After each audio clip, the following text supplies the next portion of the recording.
Bienvenue dans Dire Mama. Ici, je tends le micro aux mamans de l'ombre, celles qui ont traversé, douté, chuté et qui ont choisi de se relever. Des femmes vraies, puissantes et humaines. Ce podcast, c'est de la lumière, de la célébration, de la vérité et de la sororité. Je connais Ariane depuis des années. Je l'ai toujours vue comme une maman présente, attentive, avec 2 garçons adorables. Et pourtant, je n'avais jamais entendu parler de son histoire.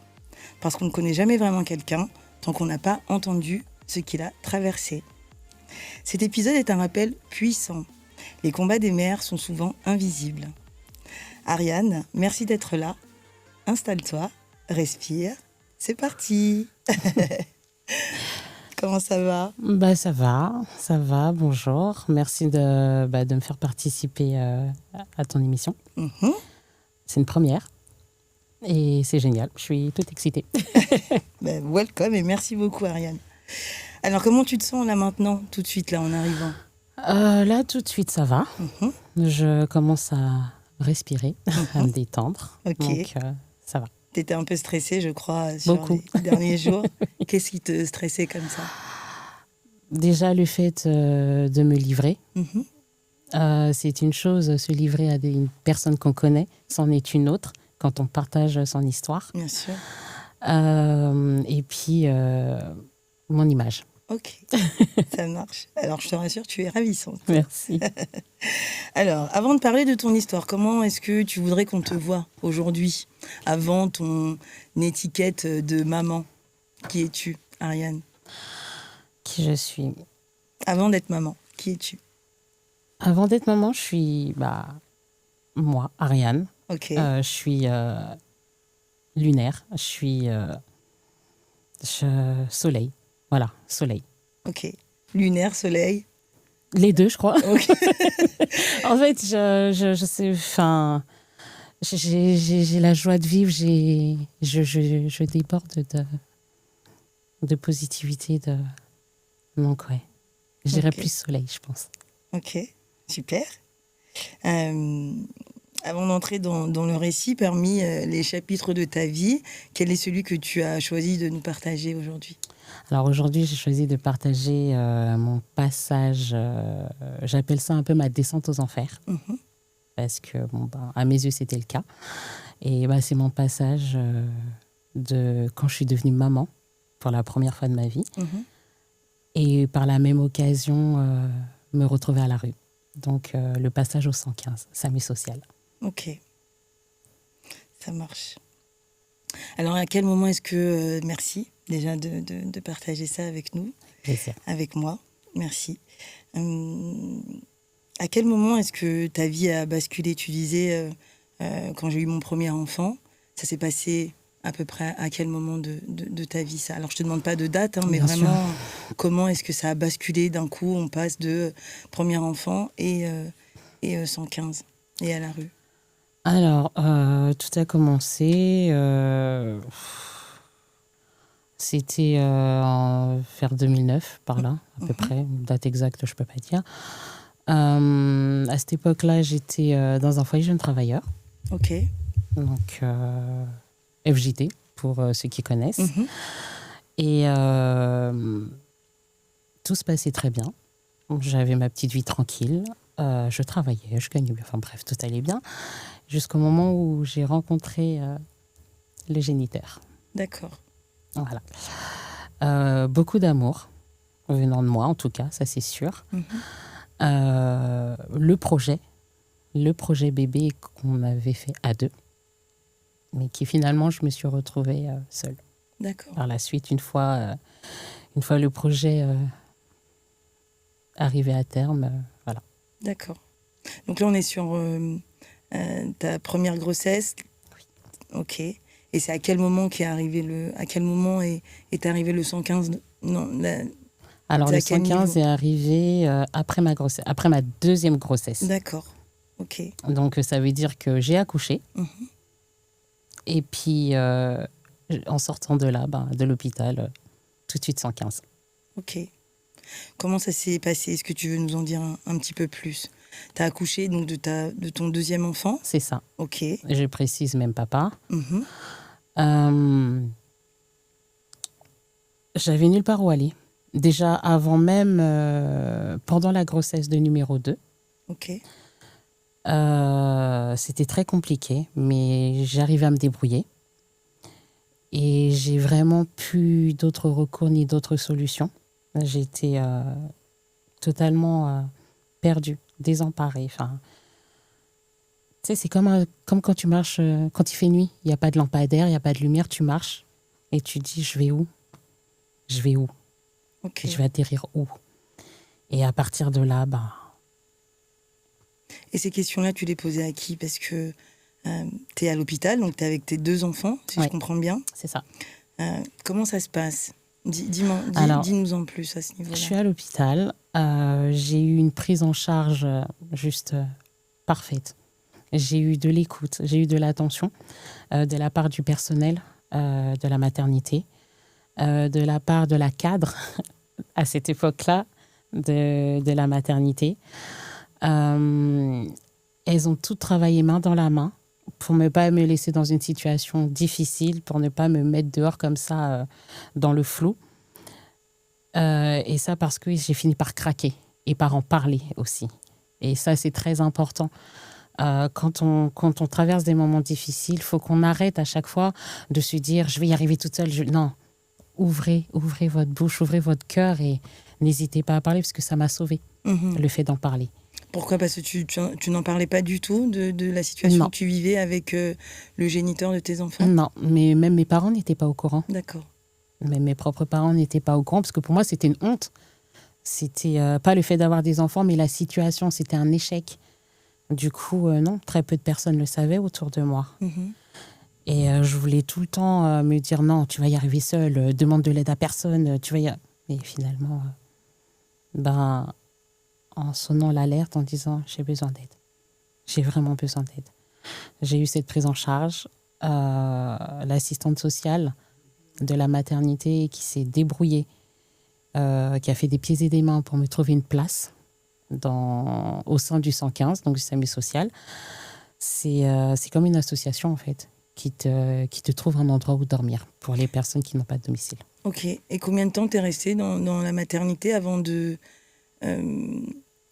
pouvoir changer, enfin de trouver justement peut-être ce logement, ou je ne sais pas comment on peut appeler ça, mais combien de temps t'es restée? Alors, je suis restée 1 mois. Ok. Je suis restée 1 mois. Elles ont d'abord joué, quand je dis elles, je parle du personnel soignant, elles ont d'abord joué sur le fait que j'ai eu une césarienne, donc ils ne pouvaient pas me laisser sortir tout de suite. Sauf qu'au bout d'un moment, j'allais mieux. J'allais bien. Bien sûr. En tout cas, physiquement. Et elles ont joué là-dessus. Ok. Et du coup, je suis restée en tout et pour tout 1 mois. D'accord. Et t'ont prise avec le deuxième, enfin avec le premier? Oui. Ok. Oui. Et comment ça se passe quand on est dans une maternité où on vient d'accoucher, on en a un premier, donc tu étais dans ta chambre avec les 2 enfants, si je comprends bien. C'est ça. Ok. C'est ça. Ils m'ont ramené un lit d'appoint. Et du coup, il restait numéro 1, restait à mes côtés. Et j'étais plus rassurée. Ok. Est-ce que tu peux me raconter une scène qui résume ce que tu as vécu avec le 115? Il y en a plusieurs même. Ouais, mais celle que tu penses, je ne vais pas dire la pire, hein, mais en tout cas celle qui m'a le plus touchée. Oui, qui t'a le plus touchée et représentative de ce que tu as vécu, de cette période que tu as vécue, qu'on ne peut pas condenser en 40 minutes, hein, parce que je me doute bien que ça a été dur, mais une scène, si tu peux... Alors, une en particulière, faut savoir que malheureusement, oui, il faut dire ce qu'il y a, le 115, aujourd'hui tu sais où tu dors, demain tu ne sais pas où tu dors. Ça change très vite. Et donc, on m'avait averti que je devais quitter les lieux. Je me retrouve dehors, avec tic et tac. Ok. Je ne sais pas où aller, avec mes bagages, mes fils. Et je suis là, je suis assise à un arrêt de bus et j'attends. J'attends que le 115 me contacte pour me dire où est-ce que je vais. Ce jour-là, en sachant qu'on devait libérer les lieux, donc comme dans tout hôtel, entre guillemets, pour midi. Donc j'étais déjà partie. Ils m'ont rappelé, il était minuit. Pendant tout ce temps, j'ai erré. J'étais assise, je regardais mes enfants. Et là, tu te dis, merde. Pardon. Tu te dis, mince. Je fais quoi là tout de suite? Et tu te retrouves avec plein de pensées qui te traversent l'esprit, mais de toutes sortes. Et là, tu les regardes et tu dis, non. Mais ils ont fini par m'appeler. Donc, Qu'est-ce que tu ressentais à ce moment-là, précis? de la colère. Beaucoup, beaucoup, beaucoup de colère. Envers qui? Moi-même. Pourquoi? De mettre mes enfants dans cette situation. Je me suis dit, à quel moment j'ai fauté? Qu'est-ce que j'ai pas fait correctement pour me retrouver là-dedans? Parce que pour moi, c'était entièrement de ma faute. Pour moi, c'était moi qui les avais mis dans cette situation-là. Et je m'en voulais tellement. Donc, en colère contre moi. En colère contre toi. Ouais. Ok. Alors, et comment on tient et comment on doit rester forte tu vois, quand tu as quitté la chambre d'hôtel avant midi et que tu es recontacté par le 115 à minuit, comment tu tiens? Alors, tu me dis que tu la regardes, en effet, d'accord. Mais il y a un moment, il faut qu'ils mangent, il y a un moment, il faut les changer, On trouve des astuces. Ok. Alors, ce jour-là, j'ai été à la bibliothèque. On a passé un peu de temps là-bas, au chaud. Ensuite, le fait d'avoir travaillé pendant des années, ça m'a beaucoup sauvée aussi parce que, Dieu merci, je touchais quand même les allocations, le chômage. Donc, ça m'a permis aussi de pouvoir les emmener manger, en sachant que tu dois tout faire pour détourner leur attention, pour qu'ils ne comprennent pas ce qui est en train de se passer. Donc, c'était, allez, on va au McDo aujourd'hui. Ouais. Voilà. Ok. Après, Tu te souviens de l'âge qu'ils avaient? Oui. 2009. Warren, oui. pardon. Tout va bien. Numéro 1, il est né en 2010, numéro 2, 2012. Ok. Donc, c'était 2012. 2012. Ouais. Ok. Donc, 3 ans, 2012. Non, il y en a un qui vient de naître. Ouais. Et tu en as un autre qui a 11-12, qui a 3 ans. C'est ça. 2-3 ans, quoi. C'est ça. Pas encore à l'école. Non. Ok. Non, pas à ce moment précis. Parce qu'il y a cet aspect-là aussi, c'est compliqué de scolariser quand aujourd'hui tu dors dans le nord, demain tu dors dans l'ouest et après-demain tu dors dans l'est. Il n'y a pas de stabilité. Donc, tu peux pas... Alors, qu'est-ce qui te fait tenir à ce moment-là? Tu trouves des astuces pour les nourrir, pour les changer? C'est ça. Émotionnellement, qu'est-ce qui te fait tenir? Comment tu fais le géniteur? Où est-ce qu'il est? À cette période-là, j'ai pas envie qu'on fasse un procès au géniteur, c'est pas le sujet. Non, du tout, oui. Mais où est-ce qu'il est? Comment, quelque part. Quelque part. Quelque part, parce qu'il avait des phases où il aimait bien disparaître. Et puis, hop, je réapparais. Et puis, je redisparais. Donc, pour moi, il faisait clairement plus partie de l'équation. Qu'est-ce qui me fait tenir? C'est de me dire que j'ai pas envie qu'on me les enlève. Ma phobie, ma plus grande peur, c'était ça. Les services sociaux. Ah oui. Oui. Pour avoir fait une partie de mon enfance dans ce système-là, je suis assez rodée. Je sais plus ou moins comment ça fonctionne. Et ça peut aller très, très vite. Et je pense que c'est ça qui m'a vraiment fait tenir finalement. De me dire, non, lève-toi, redresse ta tête, bombe ton torse et fais en sorte qu'on ne te les retire pas. C'est ta vie. C'est hors de question. Parce que ça, je ne m'en serais pas remise par contre. Donc, c'est ça qui m'a fait tenir. C'est ça qui m'a fait... Et aussi parce que j'ai été bien entourée. C'est très important, ça. Être bien entourée. Tu as été bien entourée tout le temps où tu as été hébergée par le 115, où il y a eu une période peut-être où tu es tombée sur des personnes. Tu vois, est-ce qu'il y a eu une période où tu t'es d'abord débrouillée toute seule, où tu cachais, où tu... parce qu'il y a eu la maternité, ok, là tu en as parlé, on t'a gardé pendant 1 mois, et au bout d'1 mois, il a fallu qu'on te trouve quelque chose. Ces dames-là t'ont trouvé quelque chose, et donc tu es rentrée dans ce système-là du 115 à appeler le matin pour avoir un hébergement le soir. Ok. Ça dure combien de temps à peu près? On va dire ça a duré quasiment 1 an. D'accord. Quasiment 1 an avant que Pendant je trouve un an. Oui, Pendant 1 an, on a été ballottés de droite à gauche avant qu'on arrive enfin à trouver une stabilité à un endroit fixe. D'accord. Et là, tu ne vivais que tes aides, tu bossais, tu travaillais pas, par exemple? Non, je ne pouvais pas. C'est impossible. Je ne pouvais pas. Mais Comme j'ai dit, on n'avait pas de stabilité, donc c'était très compliqué. C'est vraiment une fois qu'on a été fixe quelque part que là, j'ai pu envoyer numéro 1 à l'école. Bon, j'ai pas tout de suite travaillé parce que numéro 2, j'ai fait l'erreur de le confier à une nounou, ça s'est mal passé, je l'ai pas digéré. Du coup, j'ai dit, toi, j'attends que tu rentres à l'école aussi. Ok. Et dès l'instant qu'il est rentré à l'école, c'est parti. C'était pendant que vous étiez au 115 que ça s'est mal passé? Est-ce que... Oui. Oui. Oui. Tu veux nous en dire un peu plus? T'es pas obligée, rassure-toi. Enfin, je vais... En gros, c'était juste... J'ai fini par me rendre compte que c'était pas une personne de confiance. D'accord. Et c'est vrai que... mes fils, surtout numéro 1, me le montraient, mais je n'ai pas su le voir. Une fois que je m'en suis rendu compte, avec preuve à l'appui, j'ai coupé court. D'accord. J'ai coupé court. Je me suis dit, je préfère attendre que tout le monde soit à l'école et après c'est parti. Ok.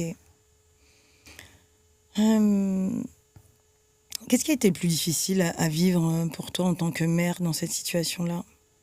Peut-être en tant que mère, en tant que femme, en tant que... Qu'est-ce qui est le plus dur à vivre au-delà des enfants, toi? Le manque de confiance, enfin, l'estime de soi en prend un coup en fait. Et du coup, ça crée un manque de confiance qui engendre beaucoup d'autres choses derrière. Quand on se... Je ne sais pas si je peux dire ça comme ça, mais j'étais rentrée dans une phase, dans une sorte de dépression. Mais à côté de ça, je me disais, non, il ne faut pas le montrer, il ne faut pas que... Voilà. Mais j'allais très mal, très très mal, au plus profond de moi, et j'avais une très très mauvaise estime de moi. D'accord. Et comment tu as fait pour aller mal d'un côté et être aussi joyeuse et pimpante de l'autre? Comment elles ont ce pouvoir, les mamans, de cacher ces choses-là au plus profond? Mais je veux dire, une fois que les enfants sont couchés, par exemple, avec la précarité de je sais pas où on va dormir demain, une fois qu'ils sont couchés, toi, comment t'es? On s'effondre. Ouais. On s'effondre, je pleurais. Il fallait que je pleure.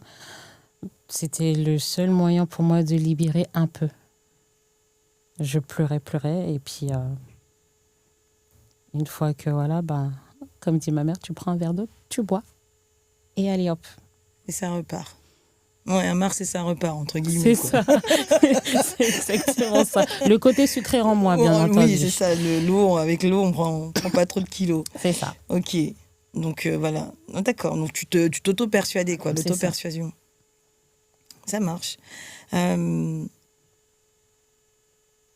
qu'il y a eu des personnes dans les... Alors, tu as déménagé pas mal de fois, trouvé des endroits pour dormir. Est-ce qu'il y a eu un moment quand même où le ciel s'est ouvert, si je peux appeler ça comme ça, et où tu es tombé dans un endroit où tu es resté longtemps, où tu as rencontré des personnes, où tu as retrouvé un semblant de vie normale? Est-ce que c'est arrivé à un moment donné? Et si oui, au bout de combien de temps? Alors, oui. C'est arrivé. C'est arrivé, qui l'aurait cru. C'est comme je disais tout à l'heure, une fois que j'ai été stabilisée, donc à partir, on va dire, mi-2013 par là, c'est là que les choses ont commencé à changer. Mais je ne le voyais pas encore à ce moment-là. Okay. Je ne m'en rendais pas encore compte. J'ai fait de très belles rencontres. Mais des rencontres, tout comme j'en ai fait d'autres, c'est pas possible, c'est pas la peine. Mais comme on dit, il faut que ça équilibre un peu aussi. Et je me suis beaucoup accrochée à ces rencontres-là. Quand je dis accrochée, c'est pas par profit ou par... Non, c'est vraiment ce côté, en fait, ces personnes-là m'ont ouvert les bras. Mm-hmm. Et m'ont permis de poser ma tête là. Mm-hmm. Et m'ont rassurée. On dit, tu n'es pas toute seule. On est là. Tu n'es plus toute seule. On est là. Et ça fait du bien. C'est des femmes? Des femmes. Ouais. Des femmes. La sororité. Des femmes. C'est des femmes. Oui. Ok. Et comment tu arrives à leur dire à ces femmes-là que tu es dans cette situation? Alors, il y en a une, elle l'a découvert. D'accord. Et l'autre, elle avait des doutes. Mais elle attendait que j'en parle. D'accord. Comment ça se découvre? Comment on fait pour découvrir ça? Comment est-ce que moi, demain, si j'ai une personne dans mon entourage, comment est-ce que je pourrais... est-ce qu'il y a des signes? Tu vois, est-ce que... Alors, c'est ça, j'ai envie de dire, c'est tout à chacun. Ça dépend de la personne que tu auras en face de toi. Mais par exemple, moi, je sais que l'une d'entre elles l'a découvert comment? Parce que au tout début, je voyais que mes enfants voulaient l'inviter à la maison. Sauf que c'était compliqué. Ouais. Parce qu'on n'est pas réellement à la maison. Ouais. Donc, à partir de là, tu te sens gêné. Une fois, 2 fois, 3 fois, tu dis, oh, j'espère qu'elle ne va pas croire que tu veux pas d'elle. Que je veux pas, voilà. Parce que c'est pas du tout le cas. En sachant que dans le sens inverse, mes enfants étaient très souvent chez elle aussi. Donc là, tu dis, bon, il va falloir que je parle pour pas qu'elle pense que. D'accord. Et de fil en aiguille, tu dis les choses. Ok. Tu voulais pas perdre cette amitié, en fait, si je comprends bien. Ou en tout cas, cette amitié naissante, non, tu voulais... je voulais pas la perdre. C'est... Cette personne-là, elle m'apaisait. Elle savait me recadrer avec sa force de caractère, mais correctement quand il le fallait. Est-ce qu'on parle de la personne commune qu'on connaît? Exactement. On parle de la personne commune. Okay. Si. Elle savait me recadrer. D'accord. Quand il le fallait, comme une grande sœur. Et elle savait aussi essuyer mes larmes quand il le fallait. D'accord. Et ça, c'est bien. Ça fait du bien. Ça fait du bien. C'est... Souvent, tu te dis... Parce que j'ai une sœur. Enfin, c'est ma cousine, mais on a grandi ensemble, donc on se considère comme des sœurs. Il n'y a jamais eu cette fusion entre elle et moi. Il n'y a jamais eu cette entente entre elle et moi. Il n'y a jamais eu ce côté... Ça a toujours été très compliqué, nos relations. Parce que beaucoup de non-dits, beaucoup de rancunes. Aujourd'hui, ça va mieux. Mais du coup, je n'arrivais pas à me tourner vers elle. J'avais l'impression qu'elle était constamment dans le jugement me concernant. Tout le temps. C'est épuisant. Oui. Et c'est vrai que la personne commune, elle n'était pas dans le jugement. Au contraire. Et elle n'hésitait pas. Tu vas où comme ça, là? Arrête-moi ça tout de suite, hein. Ouais. Tu vois? Ou alors, oh, toi aussi, va! Vas-y, t'attends quoi? C'est un peu grâce à elle aussi qu'aujourd'hui... On va en parler. Voilà. On y vient. D'accord. Donc, tu as su trouver au moins une personne, mais je ne pense pas que ce soit la seule. Non, il y en a bien sûr. Non, c'est pas la seule. C'est pas la seule. On l'a en commun. C'est ça. C'est pour ça que c'est elle qui ressort en premier. C'est elle qui ressort, mais c'est pas la seule. Donc, tu as su trouver des personnes quand même qui t'ont aidé. Ta famille dans tout ça, tes parents, tu disais que ta cousine, tu t'entendais pas vraiment avec elle. Est-ce qu'il y avait un lien? Est-ce que tu leur en parlais? Est-ce que tu as... Alors, ma cousine, elle était au courant de la situation. Elle était au courant de la situation, mais en fait, ce qui s'est passé, c'est que dès le départ, elle a vu que ça sentait pas bon. Dès le début. Elle me l'a dit. Par rapport au géniteur, tu parles? Oui. D'accord, tu parles de votre relation. Oui. Ok. Dès le départ, elle l'a senti. Elle m'a dit non. Sauf qu'à l'époque, je ne l'ai pas écouté. Ok. Je fais partie de ces personnes. Laisse-moi me casser la figure. D'accord. Et par contre, aide-moi à me relever quand même. Sauf que, au moment de m'aider à me relever, il n'y avait personne. Il n'y avait personne. Elle n'était plus là. Tu penses qu'elle voulait te montrer quelque chose? Je pense, oui. Qu'elle voulait te montrer une forme sorte de leçon. Oui. Exactement. Ok. Et je pense aussi pour avoir depuis parlé avec elle, à cœur ouvert, mis les choses à plat, je pense que c'était une manière pour elle aussi de se protéger. Parce que de voir ma descente, je sais que ça l'a ça a été très dur pour elle aussi. Et finalement, elle a géré la chose à sa manière. On ne peut pas tout gérer pareil. Voilà, elle s'est protégée. Ok. T'en es où aujourd'hui, concrètement? Émotionnellement, intérieurement? Tu vois les grands sourires? Oui. Aujourd'hui, émotionnellement, je suis totalement apaisée. J'ai enfin trouvé un équilibre. J'ai enfin trouvé ma voie. Et surtout, ce que je pouvais penser de moi à l'époque, c'est plus trop la même chose aujourd'hui. Okay. Bon, il y a encore du travail. Il y a encore beaucoup de travail, mais je peux dire que je suis heureuse. Waouh! Je suis épanouie. Waouh! Je suis bien. Trop bien. C'est ça. Qu'est-ce qui a fait? Alors, qu'est-ce qui a fait? Bon, j'ai fait aussi encore de nouvelles rencontres, aussi bien féminines, et une rencontre. Enfin, c'est pas vraiment une rencontre, parce qu'on se connaissait déjà depuis un bon petit moment déjà. Mais on va dire, voilà, un rapprochement. Ok. Il y a eu un rapprochement. Ça fait plaisir et ça fait du bien de se sentir aimé pour ce qu'on est. Pas pour le physique, pas pour le... Je sais pas si je peux dire pas pour le bip. Tu dis ce que tu veux. Ah ok, pas pour le sexe. On est entre femmes. Hein. Je pense que nos enfants, on les a pas eus par... par l'accent du Saint-Héroï. Exactement. Donc rassure-toi, tu peux dire ce que tu veux. Donc ouais, non, ça fait du bien parce que même pour te dire, pendant ces périodes-là, pareil, j'ai fait d'autres mauvais choix où je me raccordais à des personnes, mais j'avais aucun intérêt, aucun intérêt pour eux, même pas semblant. Mais j'arrivais pas à le voir. Parce que je pense qu'inconsciemment, j'étais... quel terme je peux employer? J'étais en quête d'amour. Je quémandais. Je quémandais clairement l'amour, que quelqu'un m'aime. Mais c'est pas comme ça, en fait. Je m'y prenais de la mauvaise manière. Et justement, la personne qu'on a en commun me disait, quand c'est pour toi, c'est pour toi. Arrête-moi tes bêtises. Quand ce sera pour toi, tu verras. Et aujourd'hui, c'est pour moi. Et aujourd'hui, tu as donc vu. C'est ça, j'ai vu. Tu vois d'ailleurs toujours. Ça. Ok, d'accord. Tu veux nous en parler un petit peu? Est-ce que c'est ça qui a fait que tu vas mieux aujourd'hui, que tu es heureuse et épanouie? Est-ce que c'est cette rencontre ou ce rapprochement? Ou est-ce qu'avant ça, tu avais d'abord un peu travaillé sur toi? Tu avais d'abord mis ta vie en règle, en norme? Je mets des guillemets, oui, d'accord.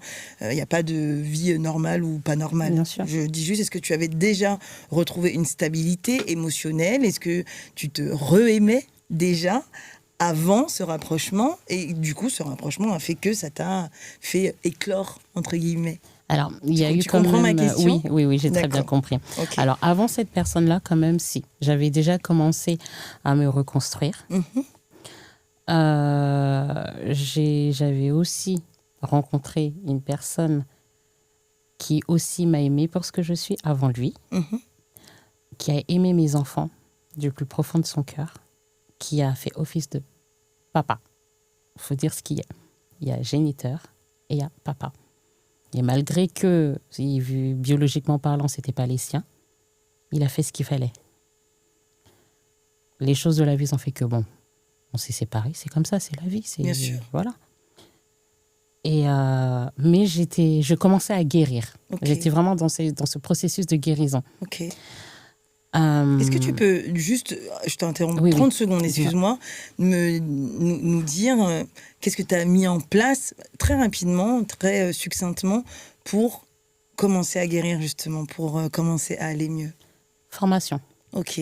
J'ai fait une formation d'auxiliaire de vie. Ok. Donc, tu t'es reprise en main professionnellement. Professionnellement, c'est très important. Très, très important. Ce côté ne dépendre de personne, c'est juste une sensation de ouh, c'est génial. Bien sûr.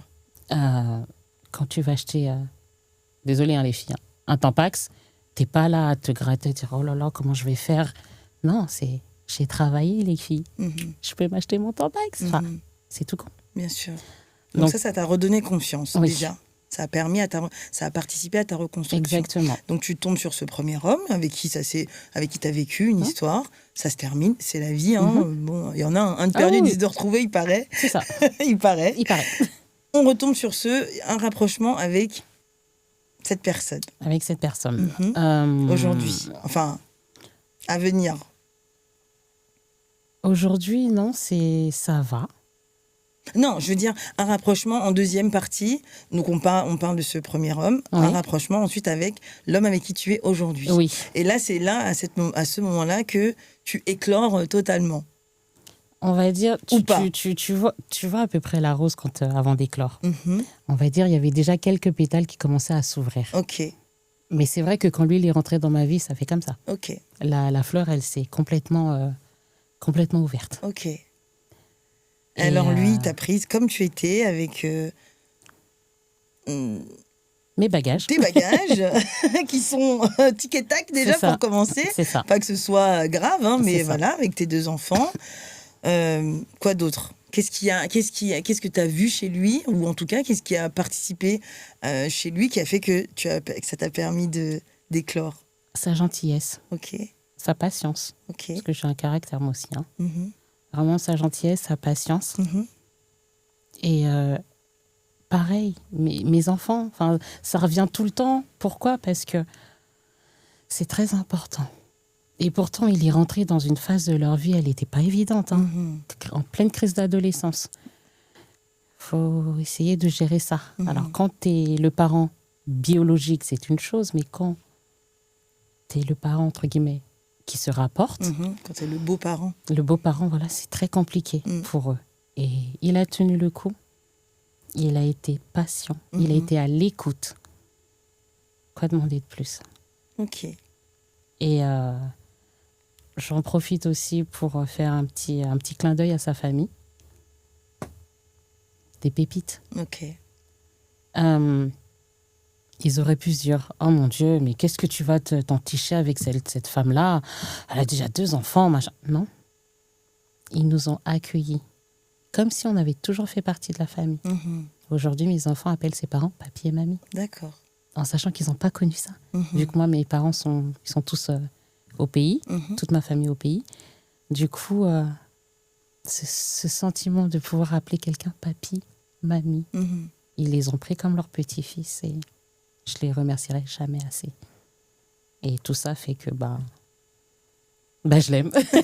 Voilà. Ouais, trop bien.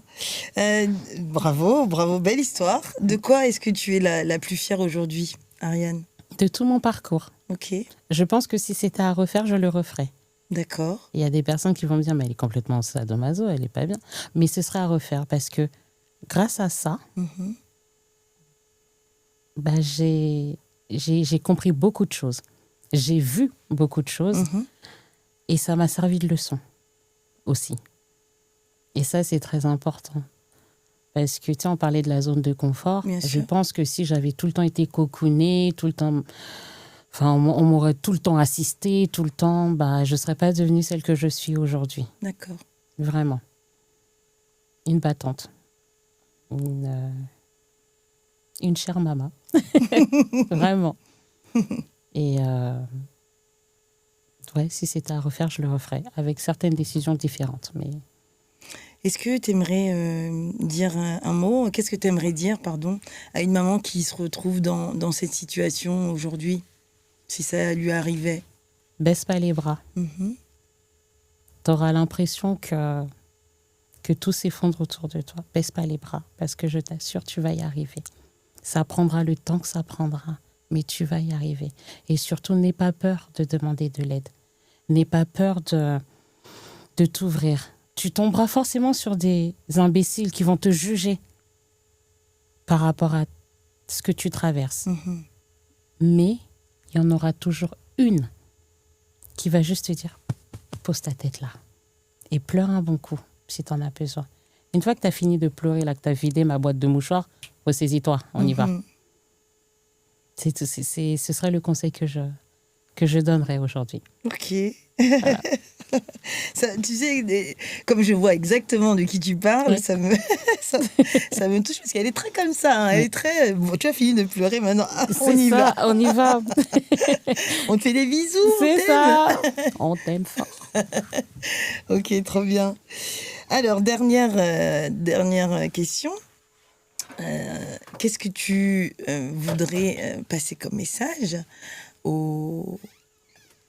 à tes enfants s'ils écoutaient le podcast et si ils sont en âge d'écouter des podcasts, si un jour ils tombent dessus, je sais pas, dans 5, 10 ans, demain, après-demain, qu'est-ce que tu aimerais leur dire?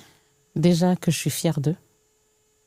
Parce que, certes, ils étaient petits, mais je suis fière d'eux.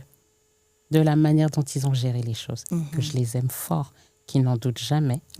Et de respecter les femmes, surtout. Parce que c'est justement à cause de ce manque de respect que malheureusement, beaucoup de femmes, elles en arrivent dans certaines situations. Malheureusement. Je ne dis pas que c'est tout le temps de la faute des hommes. Non, Non, bien sûr. on a nos parts de responsabilité Bien aussi, sûr. mais je pense que d'un côté, quand on se sent aimé, quand on se sent soutenu, quand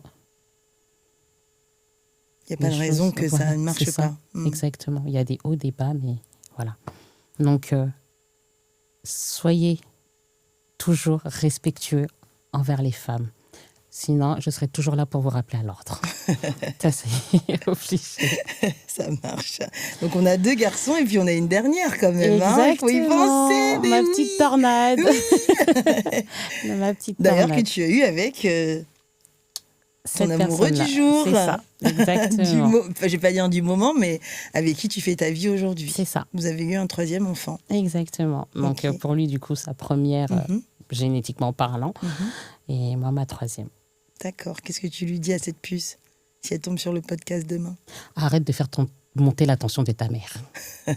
Non, pareil, je lui dis, elle, par contre, je lui dis, reste comme t'es. Cette joie de vivre, garde-la. Garde cette joie de vivre. Parce que ça sauve. Et c'est à cause de cette joie de vivre, justement, que j'ai réussi aussi à... Donc, À sortir la tête de l'eau. c'est ça. Nous arrivons au terme de cet échange. Merci Ariane. Merci à toi, merci à toi. Merci pour la confiance que tu nous as accordée, que tu m'as accordée. Franchement, je suis Avec touchée. plaisir. Merci Avec grand beaucoup. plaisir. Je le redis, je l'ai dit en début d'interview, mais je le redis, on ne connaît jamais vraiment quelqu'un tant qu'on ne sait pas ce qu'il a traversé. Et respect. Merci. J'espère que tu es fière de toi. Oui, Ouais. aujourd'hui, je peux le dire. Parce Aujourd'hui, que je peux le dire. franchement, toutes les fois où moi je t'ai vu, jamais j'aurais imaginé que tu vivais ça. Enfin, peut-être que j'avais pas les yeux suffisamment ouverts, tu vois. Non. Mais je l'aurais jamais imaginé. Et la personne qu'on a en commun se voyait pas partager une Bien histoire sûr. pareille alors que ce n'était pas la sienne. Et respect à elle pour ça aussi. Ouais. On arrive à trouver des personnes qui tiennent leur langue. Exactement. De nos jours, ça devient rare. C'est rare, oui. Mais oui. Super. À vous qui écoutez Dire Mama, prenez ce qui résonne pour vous, laissez le reste. Si cet épisode a fait remonter des choses, sachez que vous n'êtes pas seul et que demander de l'aide est un acte de courage. Oui. Merci d'avoir été là, merci d'avoir écouté jusqu'au bout. Et comme toujours ici, sachez qu'il n'est jamais trop tard pour écrire un nouveau chapitre. Merci. À bientôt. Bye bye.